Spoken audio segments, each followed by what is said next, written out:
Bienvenue sur Feedback, le podcast autour du management et du leadership.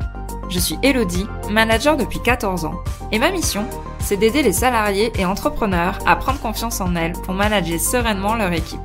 Alors si toi aussi tu es convaincu qu'on peut avoir un management bienveillant et un leadership affirmé sans écraser les autres, abonne-toi. Tu trouveras ici tous mes conseils et retours d'expérience pour t'aider à devenir une des leaders de demain. Je te souhaite une agréable écoute. Hello à toi, et on se retrouve aujourd'hui pour le 61e épisode de Feedback. C'est juste assez dingue d'être déjà au 60e épisode.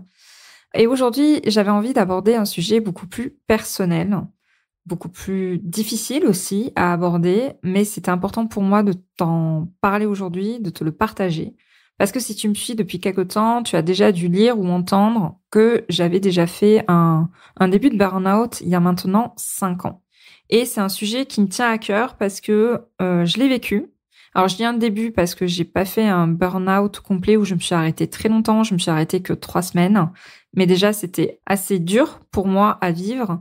Et je ne veux surtout pas que d'autres femmes managers ou même d'autres managers tout court, hommes ou femmes, vivent cette situation. Donc ça va être plus un épisode de prévention. Et même s'il y a beaucoup de textes, de personnes qui en parlent, il y en a de plus en plus, la parole s'est vraiment libérée à ce sujet. Je voulais quand même te partager mon expérience parce que je pense que ça peut résonner aussi en toi. Et je me dis que même s'il y a beaucoup de personnes qui en parlent, chaque personne en parle avec sa patte, son expérience, sa paire de lunettes, on va dire.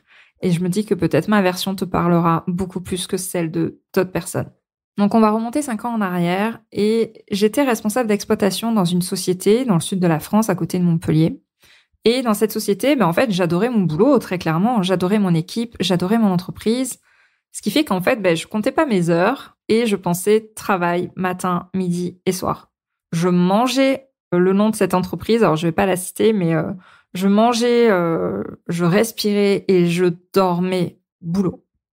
Et je pensais réellement que ce travail passion allait me protéger du burn-out. Parce que pour moi, c'était quelque chose qui ne pouvait pas m'arriver. Pas à moi, tu vois. Alors, c'est pas que j'avais une haute estime de moi-même, mais pour moi, ça ne pouvait pas m'arriver car j'aimais mon taf, j'aimais ma boîte et j'aimais mon équipe. Alors même si je te dis que, tu vois, je me voyais pas sur un piédestal en mode ça peut pas m'arriver, je dois avouer quand même que je me disais que le burn-out, c'était pour les faibles. Et que moi, je n'étais pas faible. Je dois quand même l'avouer, c'était clairement ce que je pensais. Et ça a été l'une de mes plus grossières erreurs de penser que j'étais pas une personne qui pouvait être destinée à ça. Et du coup, moi, j'ai envie que tu évites cette erreur que j'ai faite. Car oui, le burn-out, ça peut arriver à n'importe qui. Ça n'arrive pas qu'aux autres. Le burn-out, l'épuisement professionnel, peu importe en fait le mot qu'on va dire, ça veut dire exactement la même chose. C'est un mélange toxique de surmenage, de désillusion, de fatigue qui vont affecter la capacité en fait d'une personne à fonctionner correctement au travail, tout simplement.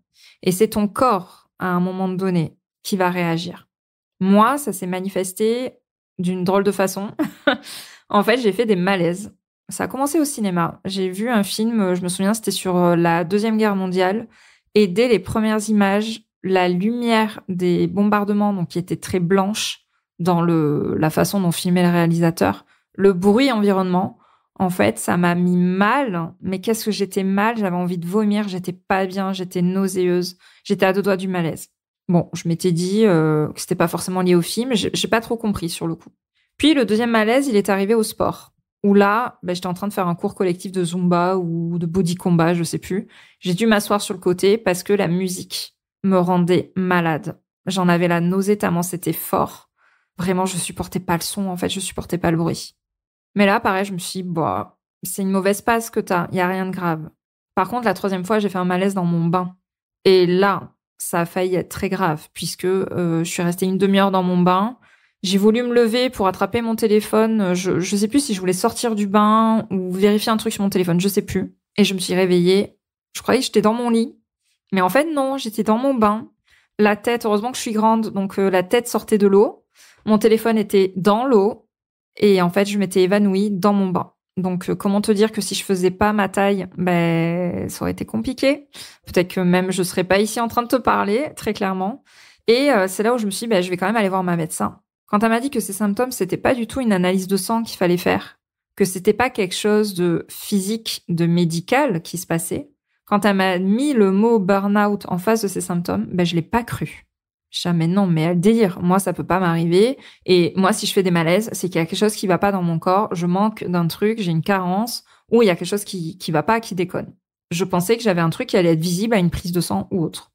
Donc, elle m'a prescrit une prise de sang pour vérifier. Bien évidemment, la prise de sang allait très bien. Et je me suis dit, non, mais elle délire complet. Je fais pas ça, quoi. Et quelques jours après, je me lève de mon bureau pour aller en salle de réunion. Et là, une fois la porte de la salle passée, je vois très bien la scène, hein. J'avais l'ordinateur dans mes mains. C'était moi qui allais animer la réunion. Je passe la porte de la salle de réunion. Et là, je sais pas ce qui s'est passé, mais quelque chose dans mon esprit m'a dit non, arrête-toi. Et en fait, j'ai dit les mots non, je peux pas. Et j'étais là, incapable de bouger, incapable d'avancer, dans une paralysie complète. Donc c'était assez choquant, je me souviens vraiment dans le détail de ce moment. Et donc j'ai dû m'absenter et c'est là où je suis allée voir un médecin et elle m'a dit mais cherchez pas plus loin, c'est vraiment ça. Et donc là j'étais arrêtée 3 semaines. Donc pourtant tout mon environnement me faisait comprendre qu'il y avait quelque chose qui n'allait pas, mais je voulais pas l'accepter. Et tu vois, moi ça s'est symbolisé de cette façon. Et pour être tout à fait honnête, cet été, au mois d'août, je pense que j'étais pas très loin de replonger dans un burn-out, malgré tout ce que je te partage dans mes contenus, sur le podcast ou ailleurs. Et tu vois, comme je me connais, cet été, il y a des moments au restaurant ou avec des amis où le bruit, j'ai eu cette même sensation qui est revenue au bruit des éclats de voix, des bruits d'assiettes dans les restaurants et tout. Dès que j'étais dans une salle qui résonnait, j'étais à 2 doigts d'être nauséeuse. Et là, je me suis dit, waouh, il y a quelque chose qui va pas. Et j'ai eu d'autres signes que je vais te détailler après qui m'ont fait comprendre que là, j'étais pas loin, j'étais en train de repartir sur la même pente. Et moi, tu vois, ça va se symboliser par ce genre de choses, ça va se symboliser par d'autres éléments pour d'autres personnes. Il y en a, ça va être une incapacité à se lever le matin. J'ai quelqu'un de mon entourage, lui, ça s'est passé sur le fauteuil chez le dentiste, où d'un coup, la personne s'est mise à pleurer sans comprendre vraiment pourquoi est-ce qu'il lui est arrivé. Et avec toujours cette incapacité de bouger. Donc, tu vois, avant que tout ça se déclenche, il y a quand même des signes qu'on peut repérer. On peut détecter un burn-out en avance. Et avec le recul, je me rends compte qu'il y a des signes que j'aurais dû voir. J'aurais pu le voir venir, j'aurais pu m'arrêter avant. Et du coup, je voulais te partager avec toi des signes courants qui peuvent te mettre la puce à l'oreille. Et parce que comme je t'ai dit, moi, le but, c'est pas que tu fasses un burn-out. Je veux vraiment éviter ça et c'est pour ça que je partage mon histoire ici. Ces signes, quels sont-ils? Il y en a 3. Ça va être déjà une irritabilité croissante. Moi, je suis quelqu'un qui suis calme, zen. En fait, c'est très rare les choses qui me stressent. Et là, je l'avais bien vu, et c'est le cas chez la plupart des personnes. En fait, on va s'emporter beaucoup plus facilement. Les choses qui nous sont insignifiantes dans le quotidien vont nous faire sortir de nos gonds, très clairement. Et tout va être cause de stress, de colère, d'irritation. Voilà, moi, je suis quelqu'un de calme, de joyeuse, de positive. Et là, j'étais devenue irascible, quoi. Mais je me suis mise à mal parler aux gens, tout m'agaçait. Et au mois d'août, ça a été aussi un des signes, quoi. Je me suis pris la tête avec ma meilleure pote. Et moi, ça a été le signal où je me suis dit, waouh, faut que t'arrêtes de suite parce que ma meilleure amie, on s'engueule jamais. Et là, je me suis fait des trucs, mais même, je lui ai mal parlé, mais je me reconnaissais pas du tout dans ma façon d'être. Le deuxième signe, notamment lié au travail, ça va être la perte de passion. Quand t'as un métier que t'aimes, quand il y a une équipe que t'adores, quand tu aimes ton entreprise, en fait, tu n'imagines pas avoir cette perte de passion. Et en fait, ça, c'est un signe d'un début de burn-out. T'as en fait l'impression d'être coincé dans une routine et les projets, en fait, qui te passionnaient avant, maintenant te laissent complètement indifférente, voire même insurmontable. Ça, pareil, c'est un signe qui doit t'alerter si jamais tu te retrouves dans un métier passion. Et le troisième signal qui doit être important, c'est cet état de fatigue constante. Malgré une bonne nuit de sommeil, tu te lèves le matin et t'es épuisé, comme si t'avais pas dormi de la nuit. T'as aucune énergie quand tu te réveilles, t'as aucune énergie dans ta journée, t'arrives pas à te concentrer, tu ressens le besoin de faire des pauses tout le temps. Et en fait, ta journée est une corvée. Il n'y a pas d'autre mot. Ta journée est une corvée. Ça, c'est un signe. Il faut faire attention. Voilà. C'est peut-être pas un début de burn-out, c'est peut-être autre chose. Mais là, il faut faire attention. Donc là, tu vois, je suis en train de te donner des exemples de signaux d'alerte. Mais peut-être qu'au fond de toi, tu es comme la Hello d'il y a 5 ans. Et que tu te dis peut-être, non, mais moi, ça m'arrivera pas, je suis pas comme ça, je saurais le détecter. Et puis de toute façon, je suis pas faible, moi. Moi, le travail, j'ai une bonne capacité de travail. Je suis capable d'abattre un travail de dingue. Voici pourquoi ça pourrait t'arriver, même si tu penses que non. Et là, pareil, il y a 3 éléments. Si jamais tu as une surcharge de travail continue, ça va t'arriver. Même si tu es résistante, ton corps et ton esprit ont des limites. On ne peut pas avoir une surcharge de travail constante. Si tu es sans cesse sous pression ou tu n'arrives pas à te reposer, ton corps et ton esprit vont finir par craquer. Et c'est normal, c'est humain, c'est physiologique en fait, tout simplement. Le deuxième élément qui vont faire que oui, tu peux avoir un terrain favorable au burn-out, on va dire, c'est des attentes irréalistes. Si jamais tu fais partie de ces personnes qui se mettent la pression de toujours en faire plus vite, avec moins de temps, moins de ressources, ça va te mener à bout, très clairement. Et enfin, le troisième élément, le troisième terrain favorable, c'est les drivers de motivation qui sont actifs chez toi. Alors là, je t'invite à aller écouter du coup la mini-série de podcasts que j'ai fait sur le sujet. Je l'ai faite cet été, tu les retrouveras en format mini-série. Et très clairement, les personnes qui sont sensibles aux drivers, soit parfaites, soit fortes, fais des efforts, le risque, c'est très clairement l'épuisement. Donc si tu te reconnais dans ces drivers-là, tu as un terrain favorable. Tu as vraiment, c'est comme si c'était marqué dans tes chromosomes, tu vois. Tu as un terrain favorable au burn-out, donc tu dois être encore plus vigilante par rapport à ça. En fait, là, tu vois, je vais te faire un peu une métaphore avec un téléphone, avec le téléphone portable. J'aimerais en fait que tu retiennes cette métaphore une fois que tu auras écouté cet épisode de podcast, parce que je trouve qu'on retient beaucoup mieux avec des images qu'avec des conseils, parce que les conseils, ce que je t'ai partagé là, je pense que tu en as déjà entendu certains. Mais du coup, j'aimerais te faire le parallèle avec ton téléphone.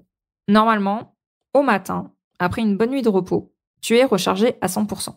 Ça peut être après une nuit de repos, ça peut être après des vacances, ça peut être après un week-end reposant. T'es censé être prête à affronter la journée, à traiter des tâches, à interagir avec tes collègues, à être dans la créativité, etc. Si déjà là, tu ressens pas ça, il y a un début d'épuisement, très clairement. Ensuite, si tu utilises ton téléphone constamment, c'est-à-dire avec des applications qui sont gourmandes là en mémoire, des appels, des vidéos, ton GPS, ta batterie elle va se décharger plus ou moins rapidement. Et chaque notification, même la plus petite, même quand Insta te dit oui, il y a un nouveau post de Elodie qui est sorti ou un nouveau DM, peu importe, ça va grignoter ta batterie. Enfin, ça va grignoter la batterie de ton téléphone. C'est pareil pour toi. Une journée de travail chargée, avec des réunions qui s'enchaînent, des problèmes à résoudre, des délais à respecter. En fait, tout ça va grignoter ta batterie. Et chaque tâche, c'est comme si c'était une application ouverte. Ça va consommer ton énergie. Tu vois, les notifications qu'on reçoit sur nos téléphones, on peut imaginer que c'est un peu comme les sollicitations que tu as au boulot, les trucs un peu imprévus, tu vois, les emails qui t'annoncent une urgence, quelqu'un qui rentre dans ton bureau qui a besoin de toi à l'instant T. Et du coup, pour toi, ça va représenter des interruptions, des distractions, des pertes de concentration qui, quand ça va se cumuler, ça va te fatiguer encore plus. Et si tu prends pas le temps de recharger ton téléphone pendant la journée, il risque de s'éteindre avant le soir. Et encore plus avec les téléphones récents. Quand on avait des Nokia, je sais plus quel numéro, là, on pouvait tenir les batteries 3 jours. Ça, c'est fini, tu vois. Et très clairement, aujourd'hui, maintenant, ton téléphone, si tu l'utilises trop dans la journée, si tu vas trop sur les réseaux sociaux, si tu utilises trop ton GPS, il tiendra pas la journée. Il va s'éteindre avant le soir. Et c'est pareil pour toi. Si tu prends pas des pauses dans ta journée, si tu prends pas des moments où tu vas respirer, des instants pour te ressourcer, même s'ils sont très courts, tu vas te sentir vidé bien avant la fin de la journée et ta journée de travail, ça va être compliqué. Lorsque la batterie atteint aussi un certain seuil, tu as dû remarquer que ton téléphone, il se mettait en mode économie d'énergie. Là. On t'envoie un petit pop-up qui te dit est-ce que vous voulez être en mode économie d'énergie activée ? Et ton téléphone va du coup réduire certaines fonctionnalités pour tenir plus longtemps. Toi aussi, quand tu es épuisé, tu commences à fonctionner en mode survie. Tu vas prioriser certaines tâches, tu vas éviter certaines responsabilités ou décisions. Et en fait, tu vas te retrancher sur le minimum vital. Tu vas te mettre vraiment en mode veille, quoi. Et c'est un peu, cette sensation d'être en mode robot, là où tu fais tout en automatique. Ça, c'est ton mode économie d'énergie, quand t'es épuisé. Ou alors, et ça, j'avoue que je l'ai fait des fois, tu vas forcer. T'es en mode économie d'énergie, il te reste moins de 20% de batterie, et pourtant, tu vas faire comme s'il te restait encore 80-90% que t'allais tenir encore tout le reste de la journée à fond. Ça m'est arrivé de forcer et c'est le meilleur moyen de te cramer très clairement. Et du coup, si tu cherches pas ton téléphone, avant la fin de la journée, il va finir par s'éteindre. Et c'est pareil pour toi avec l'épuisement professionnel. Si tu prends pas le temps de te recharger, tu risques de t'éteindre au sens littéral du terme. Tu vas devenir incapable de travailler, tu vas être incapable d'interagir, tu vas être incapable tout simplement de fonctionner normalement. Donc, vraiment, si j'ai un seul message à te donner, comme tu prends soin de ton téléphone, assure-toi de recharger régulièrement ta batterie mentale et physique. Vraiment tout au long de la journée. Et reconnaître des signes d'une batterie faible, ça va te permettre de prendre des mesures pour la recharger. Et ça, c'est essentiel pour éviter l'épuisement complet. Donc, je vais quand même finir ce podcast en te donnant des conseils très simples pour recharger ta batterie en cours de journée, en cours de semaine, pour éviter que ta batterie s'éteigne. Déjà, écoute ton corps et ton esprit. Il faut apprendre à se connaître. Et du coup, ça va t'aider à savoir quand tu as besoin d'une pause. C'est pas un signe de faiblesse, ça, de faire une pause. C'est tout simplement un signe de conscience de soi. Ça veut dire que tu te connais et que tu gères ton énergie pour tenir ce marathon, tout simplement. Donc, prends des moments pour toi, que ce soit un bain chaud, une promenade ou juste une sieste, mais prends du temps pour toi tout au long de la journée, tout au long de tes semaines, les week-ends, tout le temps. Le deuxième conseil que j'ai envie de te donner, c'est de déléguer. Là, mon but, c'est de te faire comprendre que tout le monde a ses limites. Tout le monde, même toi, même moi, même si tu penses que toi, ça n'arrivera jamais. Si tu as une équipe, utilise cette chance-là, en fait, tout simplement, et fais-lui confiance pour prendre ton relais. Et si tu es en solo, envisage d'externaliser certaines tâches, mais apprends à déléguer et à t'appuyer sur d'autres personnes, c'est ce qui va te permettre de tenir la route là aussi. Le troisième conseil que j'ai envie de te donner, c'est d'apprendre à dire non. Moi, ça a été mon gros problème et c'est une des raisons pourquoi j'ai fini en burn-out. Clairement, fixe des limites pour ne pas te surcharger. Et il vaut mieux en fait que tu refuses une tâche plutôt que de la prendre et de pas pouvoir la réaliser. Arrête de te surcharger. Et en plus, ça fera même pas augmenter aux yeux de ta direction, aux yeux de ton équipe, ta valeur. Pas du tout, quoi. Loin de là, il y en a même qui vont en profiter 10 fois plus. Donc vraiment, apprends à dire non. C'est un des meilleurs remèdes pour éviter justement l'épuisement professionnel, largement. Et enfin, je t'invite à prendre du recul. On n'ose pas le faire quand on a la tête dans le guidon, mais accorde-toi des vacances ou des week-ends prolongés, même si c'est juste quelques heures, quelques jours loin du travail. Mais en fait, l'éloignement va te permettre de revenir avec un esprit frais, un esprit renouvelé. Et faire une pause fait partie de la chanson. Tu sais, dans les partitions de la musique, t'as des notes, mais t'as aussi des notes qui indiquent des silences et des pauses. Et ça fait partie de la partition, ça fait partie de la musique. Donc garde ça en tête aussi, les pauses font partie de ton travail et c'est OK. Voilà. On arrive à la fin de cet épisode. Je t'ai partagé beaucoup de choses, moi, sur mon burn-out et c'est quand même très personnel et très intime. Mais c'était important pour moi de te partager tout ça parce que je veux qu'un max de personnes comprennent ce que c'est et comprennent que l'épuisement professionnel, ça existe et qu'il n'arrive pas qu'aux autres. Pas du tout. Ignorer la fatigue, c'est clairement jouer avec le feu. Moi, j'ai joué avec les allumettes. Je me suis pas brûlée très fort. Je me suis pas brûlée au 3e degré. J'ai fait une brûlure à 1 degré au 1er degré. Mais ça suffit déjà amplement. Ça m'a suffisamment marqué. Et pense à cette métaphore du téléphone dans ton quotidien. Pense à te recharger pendant tes journées pour tenir ce marathon de la vie d'une manager parce que c'est clairement un marathon. Le burn-out n'est pas une fatalité. Et je vais finir sur ça. Si tu arrives à détecter les signes, c'est pas une fatalité. Et tu peux l'éviter. Et franchement, si juste par cet épisode, j'évite à une personne de ne pas tomber là-dedans, je crois que j'aurais gagné ma journée, tout simplement. J'espère que cet épisode t'a plu. N'hésite pas à le partager aux personnes où, pour toi, tu penses qu'elles en ont besoin d'entendre un partage comme ça. C'est hyper important de libérer la parole sur ce sujet. Donc voilà, partage cet épisode à un max de personnes, aux personnes que tu penses qui en ont le plus besoin. Et on se retrouve la semaine prochaine avec un sujet un peu plus joyeux, forcément. Mais c'était important pour moi de partager ça avec toi.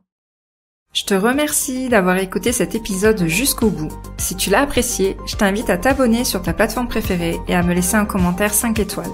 On se retrouve au prochain épisode pour parler management et leadership.